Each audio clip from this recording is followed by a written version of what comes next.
Not one state defined proficient at the place that the NAEP did. 42 states defined proficient at a level of achievement that the NAEP would consider failing. Which is why, for example, Tennessee state assessment said 100% of the children were proficient, but when those children took the NAEP, 26% of them passed. Because Tennessee is one of the states down here, at the bottom. There's Tennessee right there. Because the outside audit didn't work. This is standards-based education.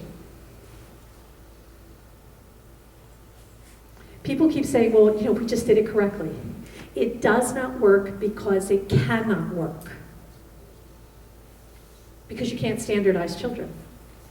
Because if you say, this is the assessment and it must mean everything, everybody moves to the test, and this is not new information. In 1983, President Reagan had put together a commission to study education in America. They wrote a report called A Nation at Risk. And in the report, they talked about this whole minimum competency movement. And they said, it's a mistake because the minimum will become the maximum. And education for everyone will go down. So we knew this in 1983. The result of this, well, the colleges didn't change the bar. If you wanted to be an engineering student, you actually did have to be able to do calculus when you got into college. So by the time 2010 came along, now that's 20 years basically of standards-based education, 60% of our kids who went to college needed remediation before they could take a college level class. That is not success. That is failure.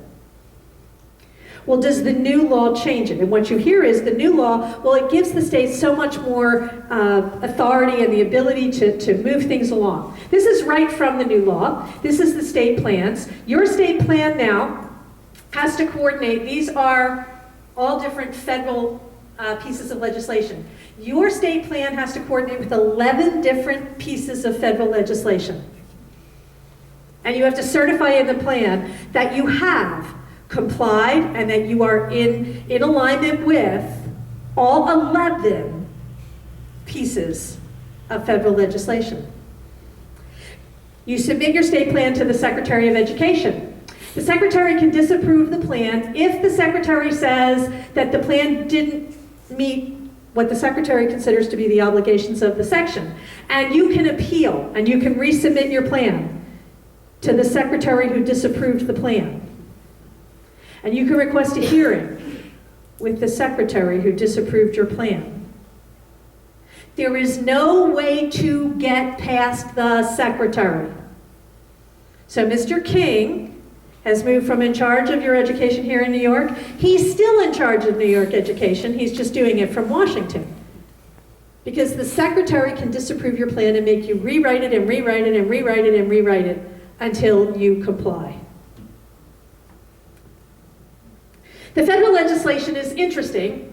At the top, and you see the arrow at the top, and it says that you can't be evaluated in these assessments on personal or family beliefs and attitudes.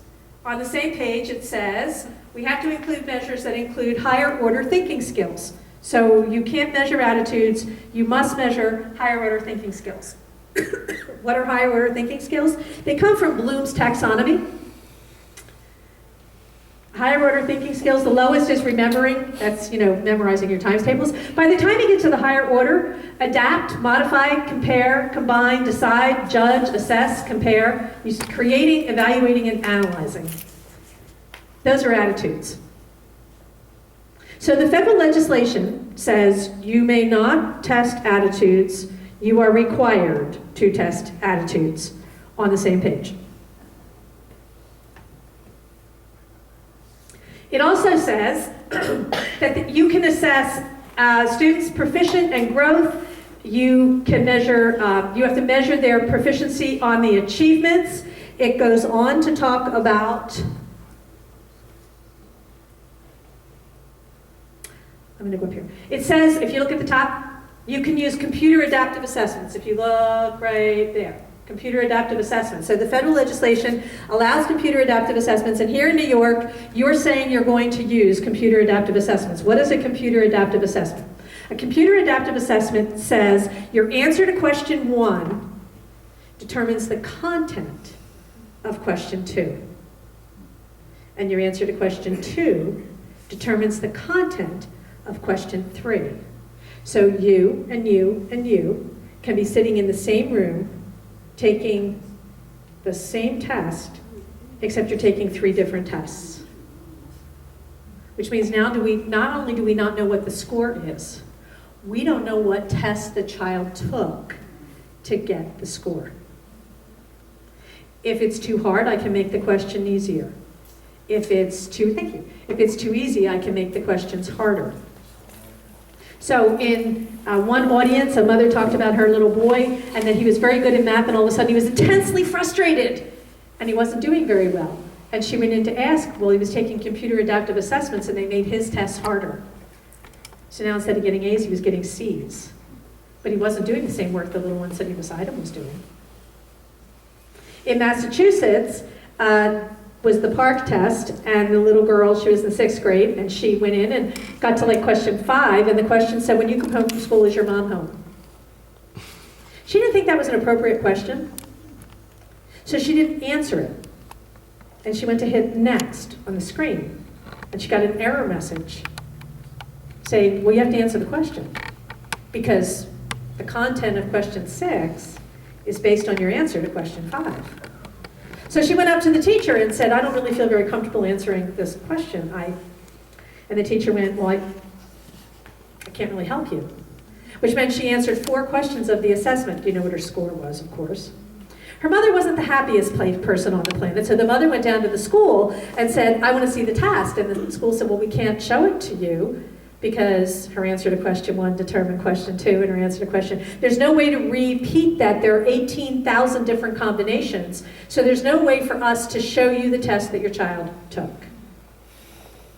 So in computer adaptive assessment, not only is the score manipulated, but the test is manipulated. You have no way of knowing what test any child in any situation actually took. I can make it harder or easier. I can, if I'm testing something other than academics, I can make it more frustrating or less frustrating.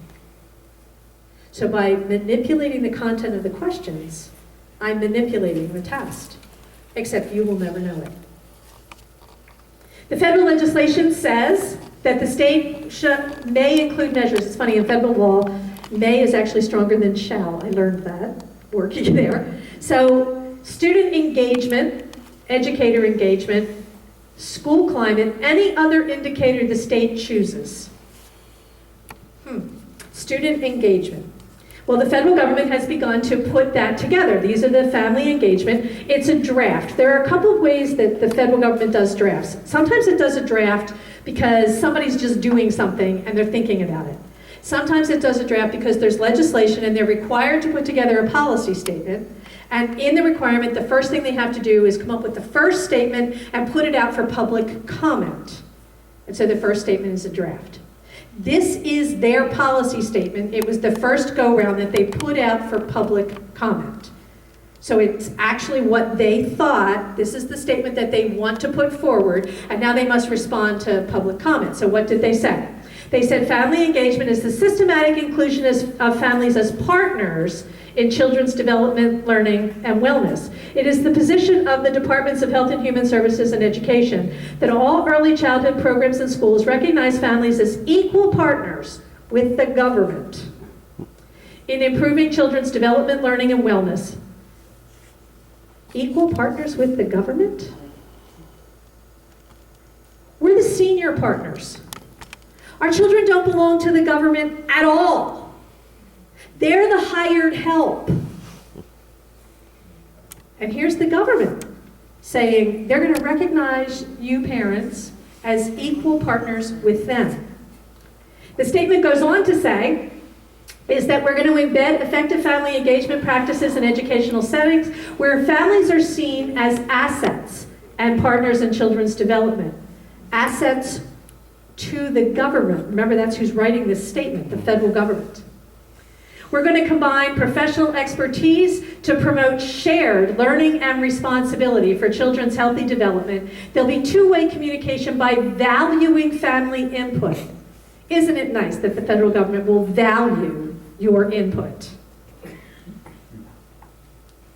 When this federal legislation was passed, Representative Tim Ryan, he's from Ohio, was speaking in support of it in the floor of the House, and he said, this is going to be a new way of educating our kids, a new Common Core, and that's the mental discipline and physical health of our people. Is it new?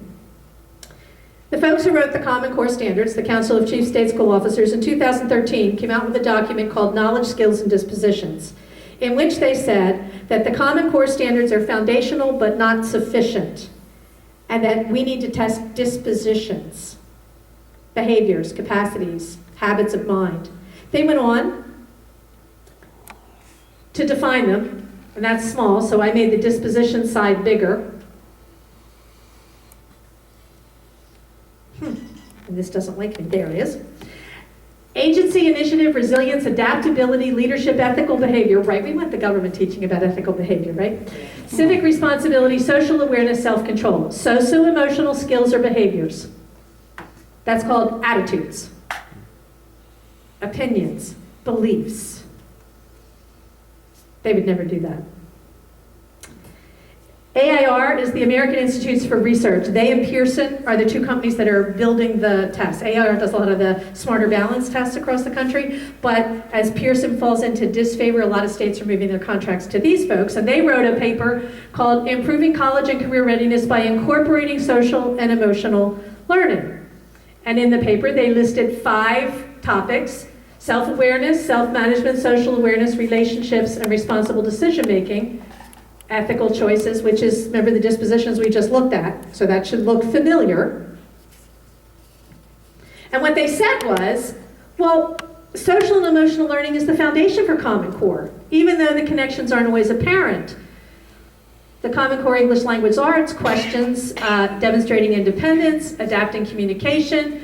Although the SEL scores of self-awareness, relationship skills, and social awareness are essential to meeting the standard, the important connection to social and emotional learning may not be apparent. So the Common Core already has this within it. Here in New York, you've actually put together a document, was adopted by your regions in 2011, for social emotional learning and development in the schools, requiring the incorporation of social and emotional development standards. The document goes on to say, well, you're going to learn healthy behaviors, you're going to learn in an intellectually challenging environment, you're going to be engaged in learning, you're going to have a well-balanced curriculum. I love how it defines healthy. Reform initiatives are unlikely to succeed unless schools address all interacting dimensions of students' lives: the physical, emotional, intellectual, social, and spiritual. How can a school where you can't say God's name, unless his name happens to be Allah, address the spiritual needs of any child? And yet your state is saying they're going to do this. We have a holiday coming up this week, and in most of our public schools, they're calling it the spring break instead of Passover or Easter. The document goes on to talk about how it does, and there you have the same things that we just saw in the American Institutes for Research: self-management, self-awareness, decision-making, relationship, and social awareness. Same 5 that American Institutes for Research have told us are part of the Common Core. Your state goes on to talk about building better students, cognitive competencies. Non-cognitive competencies are the psychological attributes that children must have. Non-cognitive indicators are dependability, perseverance, work ethic, and agreeableness, including teamwork and emotional stability. You're already doing it.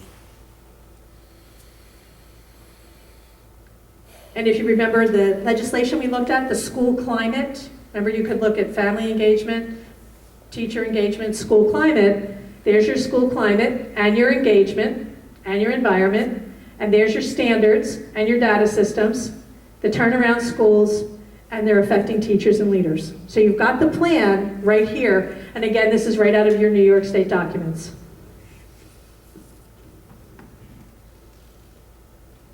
They would never do that. I come from the state of Pennsylvania. In Pennsylvania in the 1970s and 80s, they gave a test. It was funded by the Pennsylvania U.S. Department of Education. It was called the EQA. It talked about values, and what they were looking for was, they were looking for at the very bottom line, the proportion of the student body who demonstrated minimum positive attitudes. This is the test. It's called the EQA. It was eventually discovered because an 8th grader came home and said, "Mom, I took the weirdest test today." And when he described his test, his mother went, "You made that up." And so she went down to the school and said, "I want to see the test." And they said, "You're not allowed." And she said, "Oh yeah, I'm allowed." And the principal said, "You and I are not going to get along." She sued to get the test. Why? One of the sections, Goal 5, was citizenship. And what it said was, objectives in the factual domain were not considered in developing the scale. What did they consider? What were they testing? They tested the psychological notion of thresholds. What set of conditions were necessary to bring about desirable responses, and what were the cutoff levels for positive behavior? So the questions included, there was a group called the Midnight Marauders. This is a real question. They went out and did vandalism. I would join the group if my best friend was in the group. I knew I could get away with it. And you had to say yes, no, or maybe. They tested for concern for the welfare of others. They tested for respect for law and authority. They tested for willingness to honor self-made commitments to individuals. And what they were looking for was thresholds for behavior change. Parents saw citizenship and thought they were asking things like, how old do you have to be the president? Because parents didn't see the test. In self-esteem, they were testing for locus of control. Are you an internally motivated person or an externally motivated person? They were also testing for your willingness to be adaptable to change without protest. There was a general scale. You were scored. There was a norm reference scoring at the bottom. That's how did you do as compared to everybody else on all of the relationships. And then there was a criterion reference scoring. Remember criterion scoring? There's a right answer and a wrong answer. So there was a right attitude and a wrong attitude. And it was scored. They tested for tolerance toward others. How would you address people who are different than you? And they gave a whole bunch of different kinds of differences. And I would feel comfortable doing this or that with this or that person. And again, the scoring was norm referenced and criterion referenced. What did they do with that information? They took the information and then they gave the districts what were called resources for improvement. In other words, these were programs that were federally validated, tested to make sure that the children did better on this attitude test the next time they took it, that they had the minimum positive attitude. And the tests were federally validated by the U.S. Department of Education and the National Institute for Education. So did they test attitudes? Yes. Did they score them? Yes. Did they attempt to change them? Yes. That won't happen again. Here's the PARC test, psychometric issues for the next generation of assessments. Psychometrics, design, administration, and interpretation of tests for the measurement of psychological variables like intelligence, achievement, aptitude, and personality traits. And they're doing it in both the SBAC, the Smarter Balanced, and in the PARC test. The PARC held an additional seminar in Maryland. This was in 2013. And in the seminar they talked about, they want to assess the full range of the Common Core standards. You remember the AAR thing? The Common Core standards include social and emotional learning. We're going to assess the full range of the Common Core standards. And we want to make sure that they measure everything. And we're going to have approaches to be able to do that. Well, what are we going to do? We're going to begin with claims we want to make about the students. Then we gather evidence to create the tasks, to gather the evidence to support the claims we want to make. This isn't saying, can Johnny read? This is something very, very different than that. And the test is manipulated to support the claims that the test takers want to make walking in. So they manipulate the test to do what they want the test to do. Well, here in New York, your test This is from the Washington Post. They talked about how the PARCC test, it's not valid, it's not reliable. The first year it was a field test, which by definition means it's an experiment. So all of your children were lab rats for a test that had never been validated at all. New York educators were so upset that they broke the rule about the gag rules and actually created a blog that the Washington Post picked up so teachers could talk about the questions in the PARCC test here in New York. As a matter of fact, one of the principals, Carol Burris, retired because she knew she was going to lose her job anyway, because she was one of the people who pushed for this. So here in New York, teachers talked about the children, the 23 kids, 3 times those kids were in tears, the vocabulary was awful, children don't know what they're doing, they're saying I'm stupid.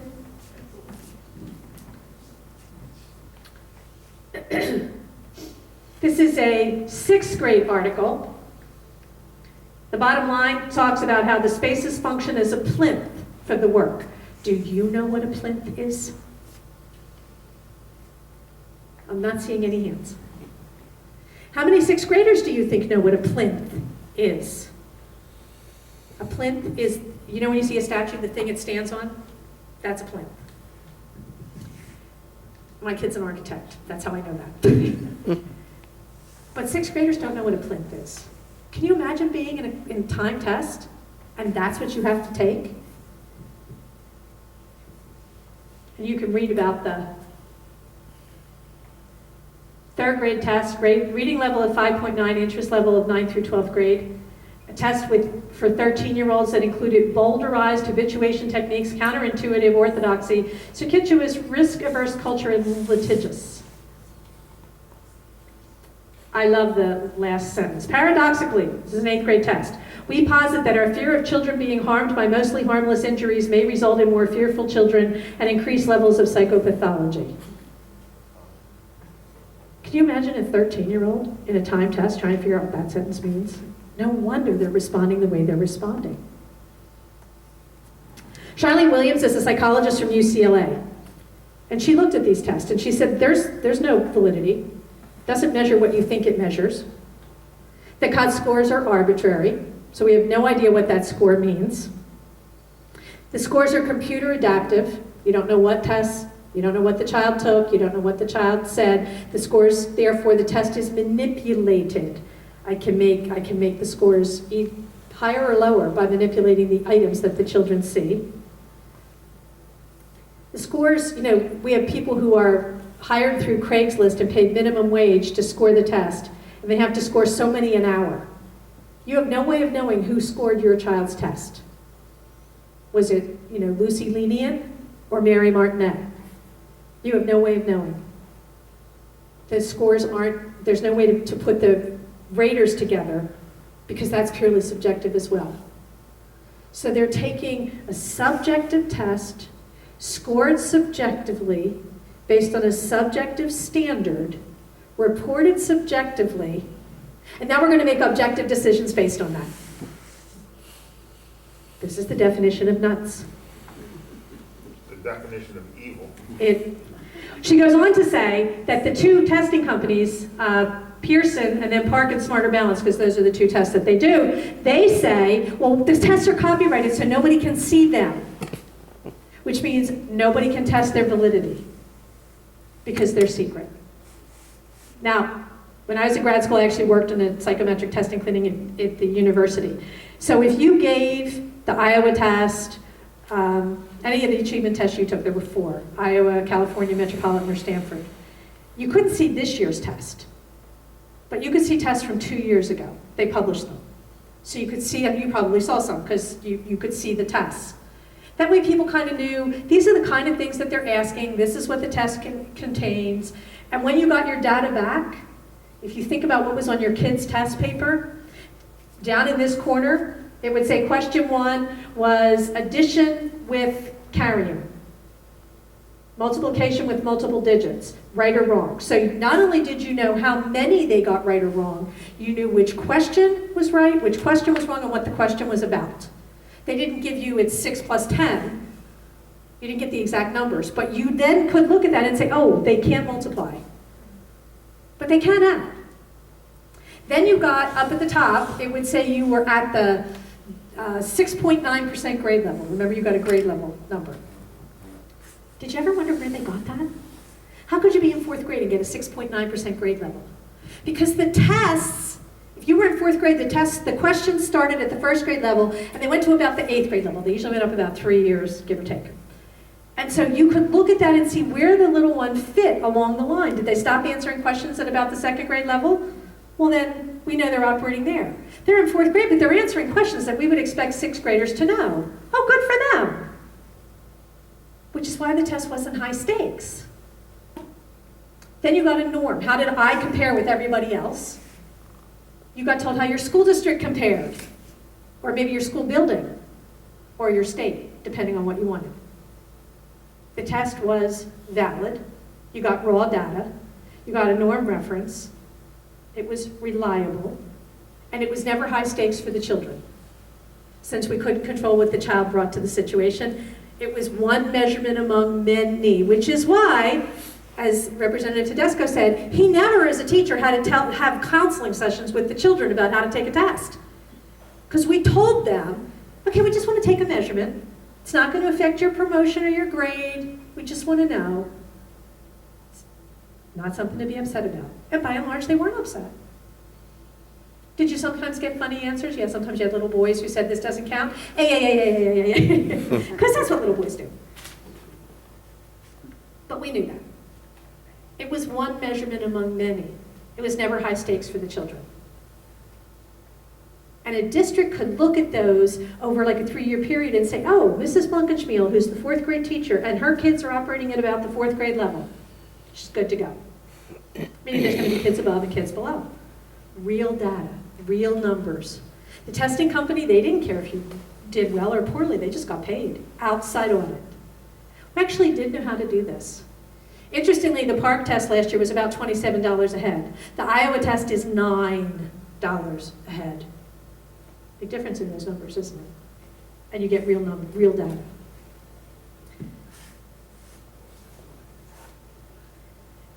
This is not unheard of. When the Common Core standards were developed, 500 early childhood professionals actually wrote a statement talking about how the standards were developmentally inappropriate. They crowd out other areas of learning. They basically destroy 5-year-olds. And there's no evidence that says that these are going to lead to high achievement. In fact, the evidence says that if you delay kindergarten entrance for a year, things like ADHD pretty much disappear. This goes exactly the opposite. Among the signers of that statement were the 3 past presidents of the National Association for the Education of Young Children, considered the foremost authority in education for little ones in the country today. Here in New York, Mary Calamia is a licensed psychotherapist. She's actually testified. And she talked about how these things don't work and the harm that the kids were doing to themselves and how the tests, kids were saying they were stupid, all of the problems with the test. She said, you can't do Common Core because the children aren't ready to do the things the Common Core tells them they have to do, whether it's the test or the curriculum. Their brains can't do it yet. So when you tell them they have to, the only thing that they can do is say, well then I must be stupid. Well, if you convince a child below the age of 10 that they're stupid, they believe it for the rest of their life. She talked about the whole idea of asking the children to be persuasive at these early ages. They can't. In order for me to actually persuade you, I have to have some idea of what you're thinking so that I can relate to that and then persuade you. But at these early ages, the little ones, the only point of view that they have is their own.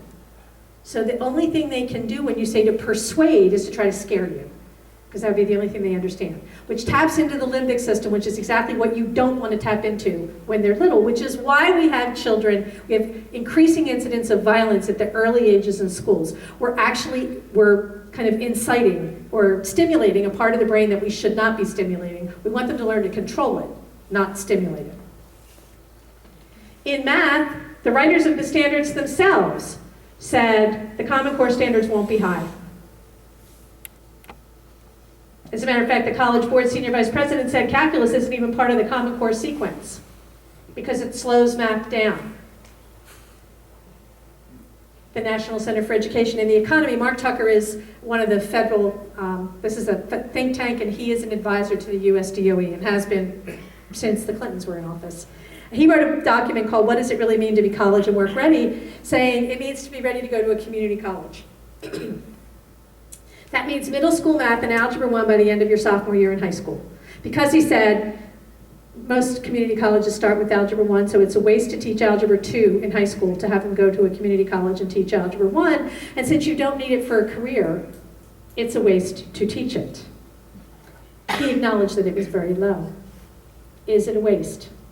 You know, the U.S. Department of Education actually does study education. In 1999, they came up with a document called Answers in the Toolbox, and what they said was, if a child gets beyond Algebra 2, they more than double their chances of finishing a 4-year degree. Anything beyond Algebra 2 in high school. In fact, that study became the basis of a larger study by Auburn University that found that if a child gets to calculus in high school, they are 28 times, I didn't say percent, I said times. That's 2,800%. More likely not just to finish college, but to be a high achiever, regardless of their race, their socioeconomic status, the kind of high school they went to, or the major that they took. Because the skills of higher math translate. The ability to think from the beginning logically, break a problem up into pieces, persevere. And yet Common Core does exactly the opposite of that.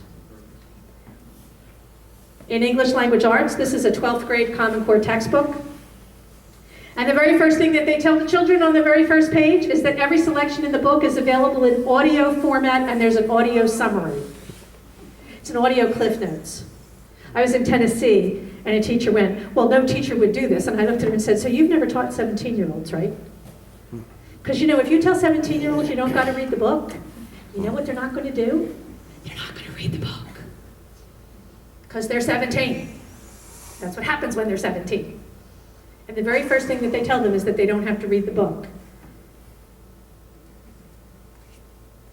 In January of 2015, Renaissance Learning, which is a national think tank, found that the average college freshman, 2015, we've had standards-based education in America now since the early 1990s. By 2015, the average college freshman reads at the 7th grade level, which means colleges have had to strip out things like Dickens, Chaucer, Twain, Steinbeck, Hemingway, Dostoevsky from their reading lists because the children can't read those books. Now, I've given you a lot of bad news. So let me give you some good news. These are my grandchildren. We think he looks like an elf. We put a Santa hat on and fit right in. Why am I showing them to you? Well, they're adorable. But you have a face just like that in your life. That when you see them, your heart sings. I get asked all the time, are we going to win? Can we fix this? Is this doable? I travel the country. In the last 2 months, I've been in 7 states. It's amazing how many women are leading the charge. Renee, Kathleen. In other states, it's women. And I get asked, why? You know, it's been said that fathers will die for their children, and God love you, gentlemen. That's true, you will. Mothers will kill. And when the federal government decided to declare war on the children of America, they forgot. All of those kids have moms and grandmoms attached. There will never come a day when we say you can have them. Not going to happen. So will we win? Oh, absolutely. The difference is, how long will it take? Well, that depends on you. So what do? Start with your own children. The children in your life, whether they're your own little ones or your grandchildren or nieces or nephews. If you can homeschool, do it tomorrow. Take them out tomorrow. Don't wait one more day. Then fight for public education. Because public education in America has in the world been sort of miraculous. It's the only system that ever said your past doesn't have to determine your future. It said we're going to give everybody a shot. It created people like Dr. Ben Carson, which no matter what you think about his politics, he did go from the slums of Detroit to the leading pediatric neurosurgeon in the world. This system destroys that. So it's worth fighting for. But here in America, we don't put children on the front lines of battlefields. So remove your children if you possibly can. If you're a grandparent, offer to help pay tuition at a non-Common Core private school. Offer to help homeschool children. My website is Founded on Truth. There's a section on there that's called Store, just takes you to Amazon. We don't make any money off of it, but it will show you things like Saxon Math, which is a math program that works. There's a homeschool edition and it's not expensive. We're going to be putting up a reading curriculum as soon as we get it done. I wrote it. It was actually used to teach Down syndrome children to read and autistic children to read, so it works. And we'll be putting that up as soon as we get it finished, ready to go. There's other resources for you there. Doesn't cost you anything to go to the website. Doesn't cost you anything to sign up for information. We don't share your name. So step one, protect the children in your own life. Make sure that they don't lose the only chance they have to be educated. Step two, get involved politically. You have champions here, like Representative Tedesco. If he's running for office, are you helping him? If you are not, shame on you. Because we need to protect and support our own champions. And his legislation is critically important. You remember that? You have to have the parent opt-out law. So his legislation matters a lot. So you should be supporting the people that are supporting you. You need to make it an issue in every public forum that you can. Every time you go to a candidate's event, where do you stand on this? What do you know about it? I don't want lip service. I want, what do you know about it? Have you looked at it? It's the future of our children. Have you paid attention? It becomes a political issue if you make it a political issue. It doesn't happen magically somewhere over there. You have to make the difference. Make sure you can talk about it. There's material in the back. I get asked all the time, Peggy, you just fed us through a fire hose. Can you give us more? So we did a series of videos. This one is, should our children be standardized? What does it mean if you create one set of standards for all children? What does the research say? Why doesn't it work? This one also includes the information on the new AP US History exam that the College Board put out. That's the one that teaches World War II without mentioning men like Adolf Hitler or Dwight D. Eisenhower. Nor does it mention the Holocaust. So if you want to know what they have in store, this one. Invalid and unreliable gives you research on the testing. We talked about some of it today. This takes it into a lot more detail with examples. You actually see the slides. You hear me, but you don't see me. You see the slides so you can stop it, pull the screen off, so you can like take it with you. And I didn't write any of the slides. They're all actual research. The third one is actually New York. So it gives you information on what's happening in your own state. What did your Race to the Top grant say? What did you tell the federal government? What do your test scores say? So this has some of the stuff we talked about today and some stuff that we didn't because it's a little bit older. We ask a donation of $10 for each because then I just roll it around and make more. And it's just a circle for me. They're in the back. Make sure you get information so that you don't have to remember. You can put it in it's a computer CD, it goes in a computer. So you can take it from place to place. Make sure you sign up for things like New Yorkers United for Kids. You need an easier name to say, so that you know what's happening here in New York. Write letters to the editor. Talk to your groups and have a forum like this with your own organization where you bring people in. There's a kind of a litany to politics. First they ignore you, then they laugh at you, then they try to deal with you, and then they try to negotiate, then they finally deal with you. We're sort of at their ignoring us stage. So we need to get bigger, which means you need to talk to all the people that you know so that this grows. So that when there's legislation out there, you have people to support it. New York became a leader because you had over 200,000 parents opt out of that test.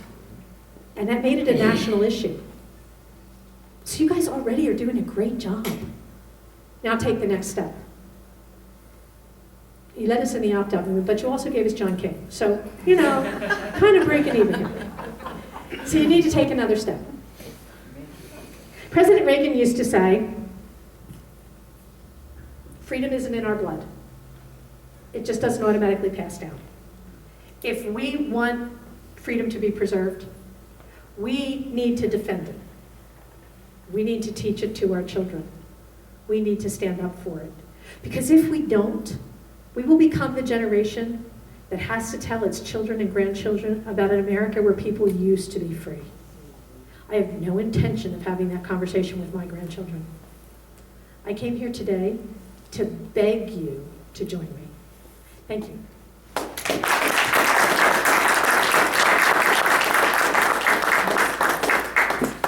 Anyone have any questions for Peg? Yes, sir. Walk up to the mic if you want. If you just, yeah. So, because they're filming, so they want your question on the mic. Or I'll repeat it if you'd rather. Oh, no, I should say.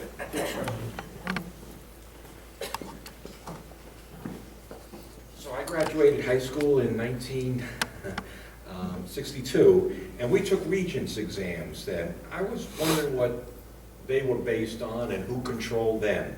As I remember it, you could either take a Regents exam and that was kind of an honorary thing, or you could still get a diploma without it. Right. And your Board of Regents controlled them. I'm not an expert in New York, and you are probably know more about it than I do. But people had the option to say, I want to do this or I want to do that. And it happened at the end of high school. It didn't happen in 3rd grade and 5th grade and all the way up through. So you could, as you move through high school, families could make the decision, do I want to take path A or path B? But the children had all of that time moving up before they had to make that choice or take that test, which is very different than this system, which begins measuring by 3rd grade. And now we're moving we have kindergarten tests for the kids. So we start measuring even earlier. In this system, the goal is by 8th grade, they have a career plan, and then your high school moves toward that career. So Delaware, for example, is already doing it. In Delaware, it's called a student success plan. They're ahead of you. By 8th grade, all of the data, in Delaware, they start collecting data in preschool, in daycare centers. They're mandated to collect, it all goes into the database. There's an entrance assessment for kindergarten where folks who are not trained psychologists are assessing the emotional development of 5-year-olds. 5-year-olds are really hard to assess. Did you ever see the movie Up with the dog? I remember a squirrel. Yeah, there's a 5-year-old. So if you don't know how to do it, it's really easy to mess it up. All of that data is collected. And then the kids get what's called a career matchmaker, which is a list of 10 careers that the government has selected for them. They have to pick one of the 10 by 8th grade, and then it's called a student success plan. And then their entire high school career is geared toward implementing that success plan. Parents may look at their child's student success plan. They may not change it. So that's very different than you can choose a higher diploma. The high school that I went to, you could get an academic diploma or an honors diploma. That's a very different system than this. Yes. Before I ask my question, I'm going to comment on the Regents. I was hired at Saratoga High in 1981 as a Regents teacher. I had more Regents classes than any other teacher. I took over I took over my position, those classes, 1 month and 3 days into the school year because the teacher in front of me had quit. She went on to law school. So the school was loading up young teachers with this Regents exams, and they were telling me, you're going to be in so much trouble when people can't pass this test. The parents are going to be up in arms. The kids can't get into college. So I said to the older teachers, if this is so important, why don't you take these classes? Oh no, I have tenure. Well, I realized my second day of school, if I do what those teachers did, because we were getting like 50% of our students to pass the exam, I said, if I do what those other teachers did, I'm going to get what the other teachers got. So I went and got a couple of old Regents exams, and throughout the entire year, all I did was teach Shakespeare and Chaucer and a lot of the other classics, and ask the questions the way they were asked on the Regents exams. At the end of the school years, the other teachers were reading me the riot act saying, you better shut down your classes and prep for that exam. I said, I've been prepping for it all year through my curriculum. I was making up my own tests. Common Core acts as if teachers never made up their own tests. Well, to make a long story short, I never had fewer than 92% of my students pass Regents exams. I never had higher than 95%. And I tried to get all my students to take the exam instead of discouraging my weaker kids from taking it. And I was in Saratoga Springs where I had one kid who had a dirt floor in her house. So it didn't matter what your color was, what your race was. My point about the Regents exams really is people who have an honest value system and who have a Ten Commandments value system will make honest tests. What we're seeing here is that we have people who don't have an American value system. They don't have a biblical value system. They have a communist value system. That's why they're going after all these answers about your family and whatnot, so they can change the questions on the test to get data to say, oh, you're a bad person because you believe a certain way. But my question really is, I've been very frustrated in the past several months because I've met parents from all over the place who have told me, went into a coffee shop one day, I heard 3 Hispanic mothers speaking. And one of them said, I went over and said, gee, I can't help but overhear your conversation. You're talking about some horrible thing that's happened at school. And one of the mothers was on her way to school that morning to go to the school and demand that she sees whatever her children were being exposed to. And I said to her, why don't you come together with us? All you parents, you go marching off to the school by yourselves. And so you're the Lone Ranger, and they blow you off. Or maybe you do get to see some semblance of a test. You're not going to see the whole thing. Why don't you gather together with us so that we can all go down to the school together? If I knew the day you were going down to that school system and you were a member of my church, I'd show up there with you. You know, there's no separation of church and state in a rational person's mind, right? Islam doesn't separate church and state, right? And the Pope has diplomats in every country. So why can't we Christians, we Ten Commandments people, we have to gather together and realize we're being sold a hill of beans here. But I've been very frustrated. What do you tell parents to get them to show up to meetings like this? You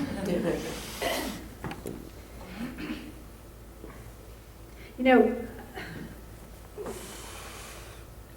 nothing. I tell the truth. I always figure it's my job to tell the truth, and I tell whoever God sends the truth. But in the end, that person's commitment to learning about it is that person's commitment to learning about it. And so I have enough trouble owning my own behavior, I don't own anybody else's.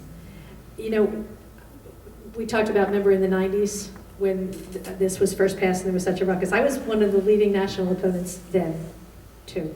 It's when I stopped working for the USDOE. I started opposing them, so they didn't like me anymore. And when I first started doing it, I talked to rooms of 5 people, sometimes 2. By the end, as more children were affected, they were down the hall and out, you know, it was like there was standing room only and people were outside, and it grows as people learn about it. I will say that this generation of parents, I think, is the most overwhelmed generation. They come out of school with crushing student loan debt. They may or may not find a job in their major. They pay an enormous amount in taxes. Their houses are expensive. If they don't have 2 incomes, a lot of them they can't figure out what to do. So their kids are being raised in daycare centers, and many of them feel very guilty about that. Many of those moms feel really, feel very guilty about that decision. It's a very they live lives of they're very desperate. Not desperate like there's a wolf at the door, but psychologically there kind of is. And they're constantly told, you don't know what you're doing. We're the experts. You don't understand. You know, I was, I think in Georgia, and in a crowd, and a woman stood up to ask a question, and she began by saying, I'm just a mother. Stop. When it comes to your child, you're the expert. I don't care who that teacher is. I've been a teacher in a classroom many, many, many times. I meet children in a group. I know them for 9 months, and then they leave. You knew them their whole life. You know when they get off the bus and they're at the top of the street, from the set of their shoulders, whether they had a good day or a bad day. You know what their favorite kind of ice cream is. I don't. And no matter how good a teacher I am, I will never know that child as well as you do.